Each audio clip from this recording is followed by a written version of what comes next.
O Senhor esteja convosco. Ele está no meio de nós. Proclamação do Evangelho de Jesus Cristo, segundo Mateus. Glória a vós, Senhor. Naquele tempo, os discípulos de João aproximaram-se de Jesus e perguntaram: por que razão nós e os fariseus praticamos jejuns, mas os seus discípulos não? Disse-lhe Jesus: por acaso os amigos do noivo podem estar de luto enquanto o noivo ainda está com eles? Dias virão em que o noivo será tirado do meio deles, então sim, eles jejuarão. Ninguém coloca remendo de pano novo em roupa velha, porque o remendo repuxa a roupa e o rasgão fica ainda maior. Também não se coloca vinho novo em odres velhos, senão os odres se arrebentam, o vinho se derrama e os odres se perdem. Mas vinho novo se coloca em odres novos, e assim os dois se conservam. Palavra da salvação. Glória a vós, Senhor. Pelas palavras do Santo Evangelho, sejam perdoados os nossos pecados. Amém. Podemos nos sentar. Nós estamos nestes dias, no livro do Gênesis, nos aventurando no ciclo de Abraão, que não é outra coisa do que uma narrativa a respeito das origens da fé. A fé que é alguma coisa, na perspectiva das Escrituras, que antes de tudo tem que ser experimentada. Aquilo que faz Deus derramar o seu amor em direção a Abraão está naquele lugar onde nós nos encontramos, quando elegemos alguém com o nosso amor, com o nosso afeto. O amor não é alguma coisa que o outro mereça, não tem a ver com o fato de que ele pode nos dar algo de volta. O amor é uma aposta, é um instante de amor imemorial, onde nós deixamos de viver em nós e passamos a viver nos outros. O Deus de Israel passa a viver no sonho de um homem cuja dor é ter uma mulher que não pode conceber. E essa é uma constante nas Sagradas Escrituras. Deus é aquele que é capaz de ouvir, de ver, de compadecer-se e, precisamente nas angústias humanas, comunica a sua revelação. Este é o seu nome, o Deus dos pais, ou seja, o Deus de quem ele se fez amigo de Abraão, de Isaac e de Jacó. Este é o seu nome, Erie Asher Erie, eu sou o que serei, isto é, onde houver respiro, ou a falta do respiro, a angústia, eu serei. O Deus de Israel, então, poderíamos assim dizer, é aquele que se encontra lá onde é preciso ter misericórdia, bondade e graciosidade. Há uma fala de um livro de que gosto muito, que assim falava Zaratustra, de Nietzsche, que tinha um ódio mortal ao cristianismo. Mas eu tenho a impressão que, às vezes, os que são ateus podem ter mais sabedoria do que os religiosos, né? Jesus não foi crucificado pelos ateus, mas sim por gente que tinha excesso de religiosidade. Há uma das frases do livro, assim falava Zaratustra, que diz que a cabeça é parte das vísceras. O que Zaratustra quer dizer com isso? Lá onde nós imaginamos que é a razão, que são as ideias claras e distintas, as nossas métricas, o nosso conhecimento, que vão nos levar na direção correta, nós nos perdemos. Vamos a Pascal, para não dizer que cito somente os ateus, vamos citar alguém que cria, embora Pascal fosse alguém que descontrolado nos jogos, né? Ele era muito inteligente e criava estratagemas para roubar no jogo. Mas, bom, se gostam de alguém que crê, fiquem então não com Nietzsche, mas com Pascal. O coração tem razões que a razão desconhece. O coração tem razões que a razão desconhece. O Deus de Israel ama não com a cabeça, não com a lógica, mas ele ama com o estômago. Tanto é verdade, já sabemos, quem acompanha as minhas homilias, estou o tempo todo repetindo, porque as crianças repetem, e Deus mora na repetição e no detalhe. Não existe palavra no hebraico para traduzir misericórdia. A palavra que está no hebraico para traduzir misericórdia, graça, bondade, é a palavra rahamim. E o que é rahamim? É o útero da mulher. É esta palavra que é usada constantemente nas Escrituras para dar a conhecer o amor de Deus. Quando o povo falha, quando faz escolhas erradas, se diz que Deus é virado do avesso no seu útero, na sua interioridade, na sua intimidade, e assim é capaz de amar por misericórdia. E por que é que dei esta volta? Porque é preciso entender isso para estar diante da primeira leitura que nós acabamos de escutar. Porque Jacó, que dá nome ao povo, Jacó, Israel, era um safado. Simplesmente assim, não é? O trecho que nós acabamos de escutar, a mãe escuta que o pai quer dar uma bênção ao filho, o filho mais velho, que é Esaú, mas ela gosta mais do filho mais novo. Novidade, não é? E ela então diz: aproveita que seu irmão mais velho está saindo e oferece ao seu pai um cozido. Ele vai caçar, mas não vai chegar rápido. Você vai oferecer um cozido ao seu pai, eu vou te arranjar aqui uma pele de cabrito, porque o seu irmão é peludo, você coloca no braço, oferece ao pai o prato, e assim que ele comer, ele vai te dar a bênção da primogenitura. Jacó fica assim, meio sem entender, mas escuta a mãe, não é? Tem que obedecer, e faz exatamente aquilo que ela lhe recomenda. E por que eu disse que este texto só pode ser entendido a partir da misericórdia de Deus? Porque numa matemática simples, nós estamos diante de um engano.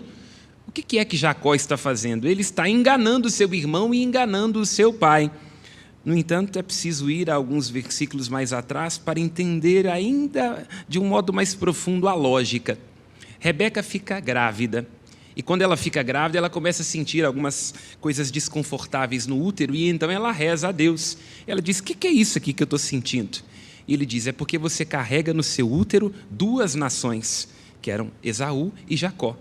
E aí se diz que no momento em que ela dá à luz esses filhos que já brigavam desde o útero, nasce um primeiro muito peludo, ruivo, sisudo, e um, que é o outro mais novo, nasce agarrado no calcanhar do irmão. É daí que vem Jacó, o enganador, aquele que prende-se no calcanhar, entende? É uma expressão que dá a entender alguém que engana o outro. Só que Deus, neste momento, diz a Rebeca que ele escolheu este, que é Jacó, e rejeitou Esaú. Portanto, aquilo que Jacó está fazendo, não é?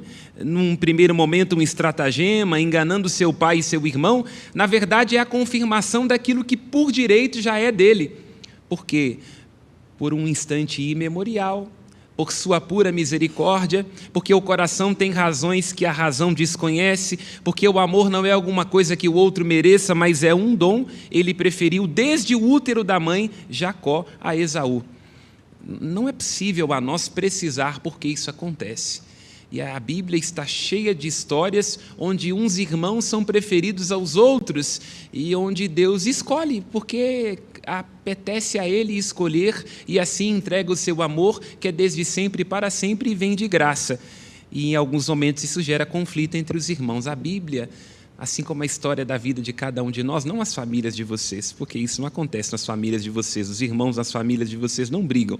Os irmãos da Dinamarca, é Caim que mata Abel, é Jefté que é zombado pelos irmãos, pelo fato de ser filho de uma prostituta, é José que é jogado num fosso pelos irmãos, é o filho pródigo junto com o seu outro irmão que dele sente inveja.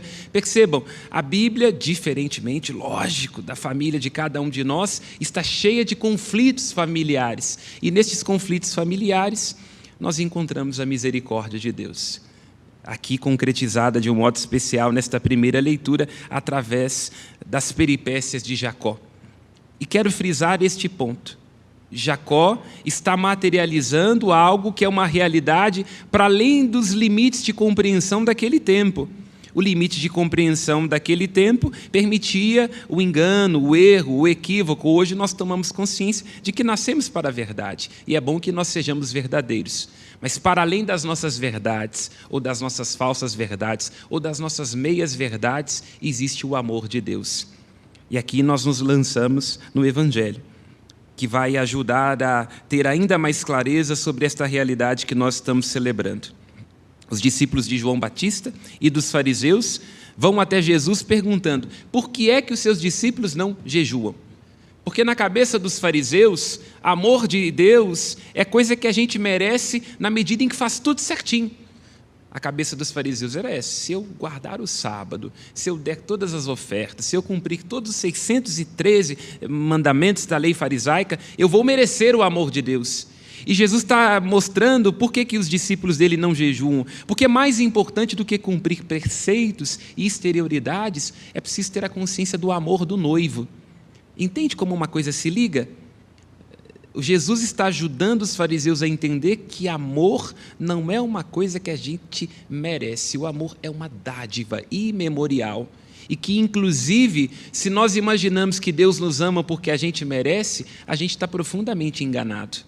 E aí voltamos à história de outros dois irmãos que brigam entre si, que é a história da parábola do Pai das Misericórdias, lá em Lucas.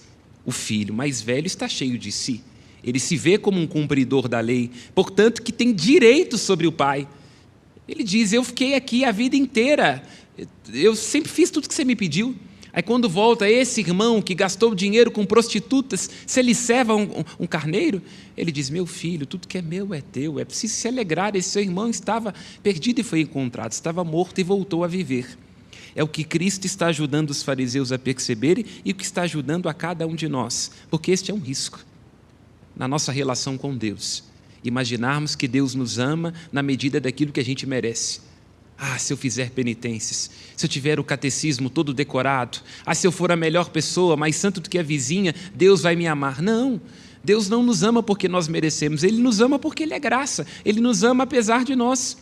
Isso pode nos afetar nas nossas relações, inclusive, porque uma relação pode ser tóxica, na medida em que a gente imagina que a gente vai garantir o amor do esposo, da esposa ou de uma namorada, quando nós entregamos coisas para eles. Cuidado, se você tiver um relacionamento onde o outro está exigindo provas de amor, pode ter certeza que ali não há amor, há egoísmo escoltado.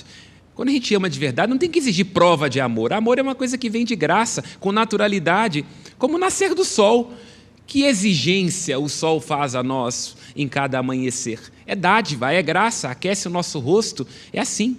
Assim como Deus dá a bênção confiada a Jacó, Ele diz, eu te concedo esta bênção, e esta bênção fará descer sobre seus campos o orvalho do céu, e despertará a fertilidade da terra, a abundância do trigo e do vinho. Aqueles que te abençoarem, eu os abençoarei, aqueles que te amaldiçoarem, eu amaldiçoarei. Percebe? A bênção que Deus concede, o amor de Deus é uma coisa imerecida e irrevogável.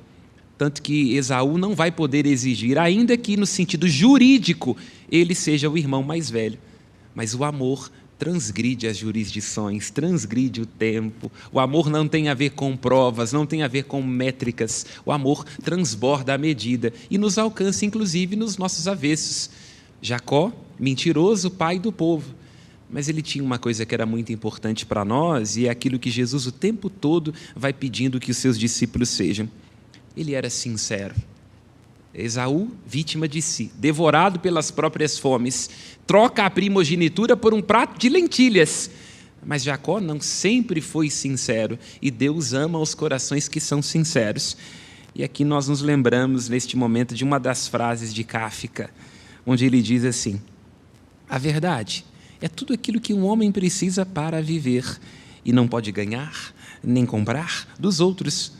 Todo homem deve produzi-la no seu íntimo, senão ele se arruína.